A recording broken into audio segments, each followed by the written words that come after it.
Dear viewers, it's a story from the old times. There was a man living in a village, and one day he had to go to another village. In those times, there were only cycles, and the roads were unpaved.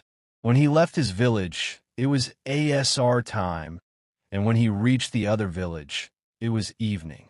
He bought some stuff, and he was very worried because he knew that there were fearsome animals on the way, and at that time, human population was less, and jinns were also living in abundance. So, the poor man, scared, set off on his cycle towards his village. When he entered a jungle, he saw a goat kid standing on the way, making sounds. He thought it might have been left behind by its herd, so he stopped his cycle and picked it up, continuing his journey. After some distance, the cycle started feeling heavy, but he ignored it. As he moved forward, something started hitting his legs. When he looked down, he was shocked. The goat kid's legs had become so long that they were touching the ground. That's when he realized it wasn't a goat kid, but a jinn or some fearsome creature. He threw it off his cycle and started pedaling faster. A voice came from behind. You were lucky, or not a single drop of your blood would have remained. The man was terrified and thought, I made a big mistake going alone. He kept going, and on the way, he saw a wedding procession with music and dancing. He was amazed, thinking, there's no human population here. How can there be a wedding? The old man got scared again and decided not to get fooled this time. As he approached the wedding, a person came forward, blocking his way, and said, Can't you see the wedding? We're celebrating after a long time. Come, eat something before you go. The old man looked into his eyes. They were bloodshot and scary. He realized it wasn't a human, but another creature. He realized it wasn't a human, but another creature. He was forced to go with them, and one of them said, Give me the cycle, and you all come on foot. I'll check it. When he got on the cycle and pedaled, it started flying. Face screaming in fear, he was terrified. When they reached the wedding place, they said, Let's take you to our leader. When they met the leader, he said in a loud voice, Who is this? Why did you bring him? They said, He's our human guest, so we invited him to the wedding. The leader said, Hug him. When he hugged the leader, he was shocked. The leader's body was all flesh, no bones. The old man was trapped. The leader said, Sit with me. He sat down reluctantly. The leader asked, Peterson, how's school? Why did you drop out? You became a carpenter? The old man was amazed. How do you know? The leader said, This palace, did you see it? Your son Peterson built it with his own hands. The old man was stunned. The leader asked, Where did you get this cycle? Why did it start flying? He said, I don't know. My son gave it to me. The leader asked about a gold ring on his finger. He said his son gave it to him. The leader asked, How did your son get it? The old man explained that his son was taken away one dark night and returned before sunrise with gifts, the cycle and ring. He didn't believe his son's story.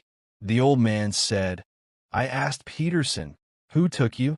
Why did they give you such valuable gifts? He said, Some people took me, and I built a whole palace. I said, You're lying. You must have stolen it. He said, No, I'm telling the truth. There were 400 to 500 people with me. Everything happened with gestures. Dad, I'm telling the truth. I don't know how it's happening, but it is. He was saying that he didn't know how everything was happening. It was all happening on its own. Just needed a gesture. The leader of the creatures said to the old man, You're lucky to be Peterson's father. If Peterson hadn't built our palace properly, you wouldn't be going home today. Your lifeless body would be going instead. Bless your son, and I'll give you a gift. The old man was thrilled, thinking he'd get a valuable gift. The leader cut a hair from his head and gave it to him. The old man was perplexed, thinking, What kind of gift is this? The leader said in a loud voice, Don't think this hair is ordinary. This gift is more valuable than the other two gifts. Whenever you're in trouble, heat this hair near fire, and I'll come to help you. The old man thanked the leader and left for his village. It was late at night, and it was cold. He was halfway through his journey when it started raining. His hands and feet were freezing, and he saw a hut in the distance. As he approached, he saw 3 fearsome giants sitting by the fire, laughing. "Today's catch came to us. No need to hunt." Face screaming in fear, the old man was trapped again. One giant tried to grab him, but he remembered the hare. He asked the giants, "Please let me warm myself by the fire, then do as you wish." 2 giants said, "No, we're hungry. Let's eat him now."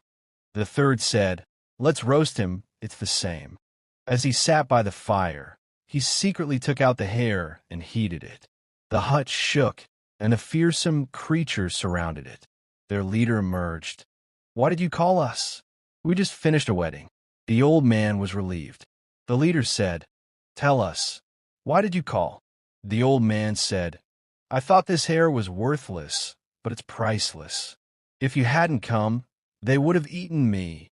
The leader glared at the giants. They fell at his feet. "We didn't know he was yours." The leader said, "I should kill you, but you're lucky. Your punishment is to carry his cycle, luggage, and take him home on you." The old man thanked the leader, and the 3 fearsome giants also thanked him for sparing them. One giant carried the old man on his shoulders, another carried his cycle, and the third carried his luggage. They set off, and the old man was thrilled that the ones who were about to eat him were now carrying him home. Finally, they reached his house, and the giants asked for permission to leave. The old man offered them a goat, but they refused, saying, "If our leader finds out, it'll be our last day." They left, and the old man was greeted by his family, who were relieved he was safe. He said, "Peterson's friends saved me today." Peterson was amazed, thinking his father was joking. But his father hugged him, saying, "You were right, son. Your friends and gifts saved me." The family was overjoyed, and they all cried tears of happiness. They asked the old man to rest, and he'd tell them everything in the morning. But that night, the old man got a high fever, and the family was worried.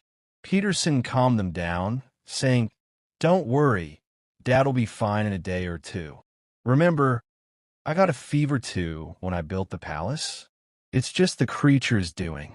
The family asked about the gifts, but Peterson said, "Forget the gifts. Let's focus on Dad's recovery." 2 days later, the old man recovered. The story's not over yet. If you liked it, I'll post part 2. So let me know in the comments, smiling face with smiling eyes. Thanks.